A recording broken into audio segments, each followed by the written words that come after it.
So what advice do I have for college graduates? Certainly, I'd invite you to apply for a job at Solar City or Tesla or SpaceX. And if not, then if that doesn't work for whatever reason, then apply to jobs at other companies in that arena, or try starting a company. If you study engineering and you figure out how to design new things, then it's relatively easy to start a company. You just need to get a few like-minded people with you. Although I have to say that the space business is quite hard to start a company in the space business because it's such a capital-intensive business. So it may be better to do something in solar power, or if you're going to do it in cars, do it as kind of a component supplier for cars or something like that. Musk has college degrees in business and physics, but SpaceX is his first venture in aerospace. How did you get the expertise to be the chief technology officer of a rocket ship company? I do have a physics background. That's helpful as a foundation. And then I read a lot of books and talked to a lot of smart people. Don't just follow the trend. You may have heard me say that it's good to think in terms of the physics approach or first principles, which is, rather than reasoning by analogy, you boil things down to the most fundamental truths you can imagine, and you reason up from there. And this is a good way to figure out if something really makes sense, or if it's just what everybody else is doing.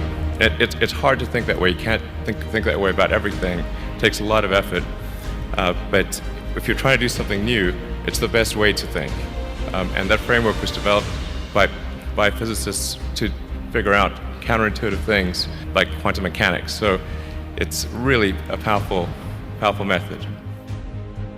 And I want to know, what is the one thing that has surprised you about your life? Well, I'm surprised by the whole thing, honestly. I certainly didn't expect for any of these things to happen, honestly. Yeah. I just knew I knew I wanted to be involved in technology, and in fact, the only reason I started a company back in '95, an internet company, was because I couldn't get it. There were only a few internet companies, and I couldn't get a job at any of them. So I tried to get a job at Netscape, and sent my resume in and tried hanging out in the lobby, but I was too shy to talk to anyone. And then I was like, okay, well, I guess I'll have to start a company because I can't get a job anywhere. Thank you.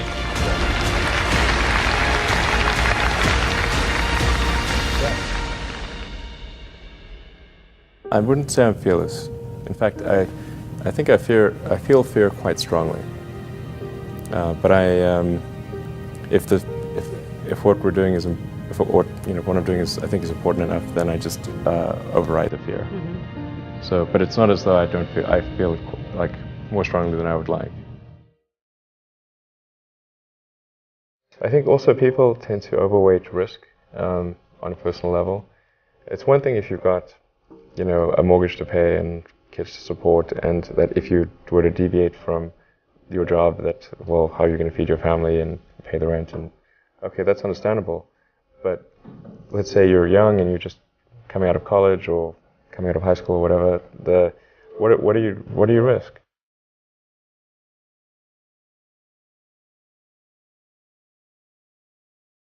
You're not going to starve. I mean, right. It's really certainly not in any kind of modern economy. It's so easy to earn enough money just to live somewhere and eat food. I don't know what are they afraid of? They're mostly afraid of failure, I think.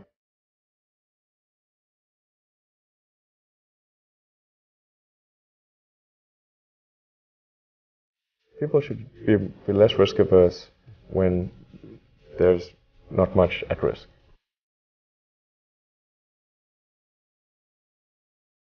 What is education? Like, you're basically downloading data and algorithms into your brain.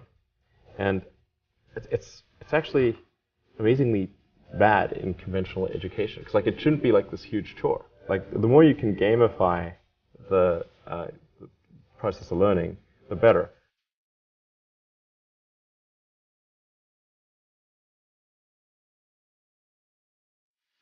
I also had sort of a slight existential crisis because I was trying to figure out what does it all mean? Like, what's the purpose of things? And I came to the conclusion that if we can advance the knowledge of the world, if we can do things that expand the scope and scale of consciousness, then we're better able to ask the right questions and become more enlightened, and that's really the only way forward. What drives you? What is it that when you wake up in the morning, do you see a problem and you want to solve it? The thing that drives me is that I want to be able to think about the future and feel good about that. We're doing what we can to have the future be as good as possible, to be inspired by what is likely to happen, and to look forward to the next day. That's what really drives me, is trying to figure out how to make sure that things are great and going to be so, and that's the underlying principle behind Tesla and SpaceX. Is that I think it's pretty important that we accelerate the transition to sustainable generation and consumption of energy. It's inevitable, but it matters if it happens sooner or later.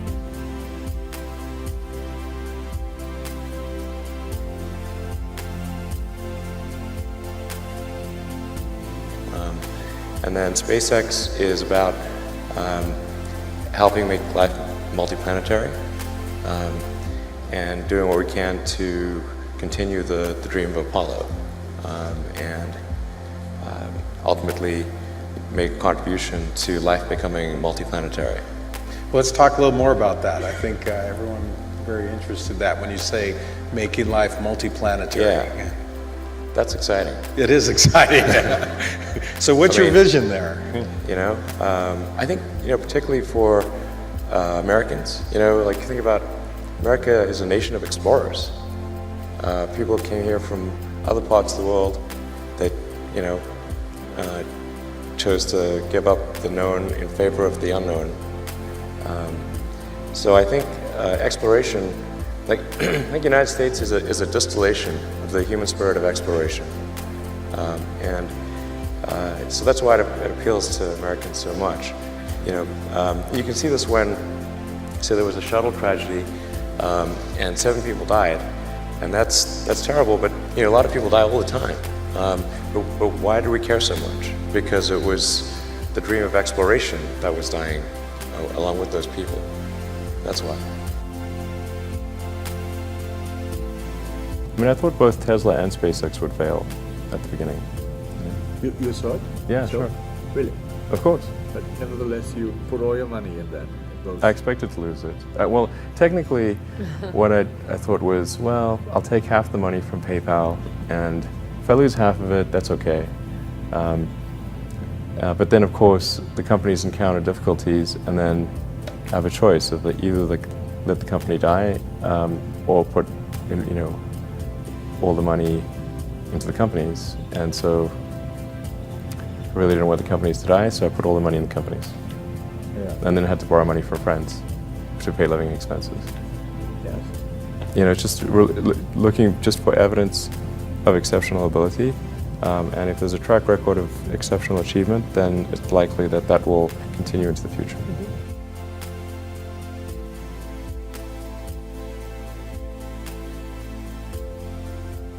Well, it really depends on the stakes. If the stakes are high, if it's really important, then I will overcome the fear and just do it anyway. Mm-hmm. But essentially, I just drive overrides fear, but I feel the fear. It's kind of annoying. I wish I didn't. Okay. I wish I felt it less. Uh-huh.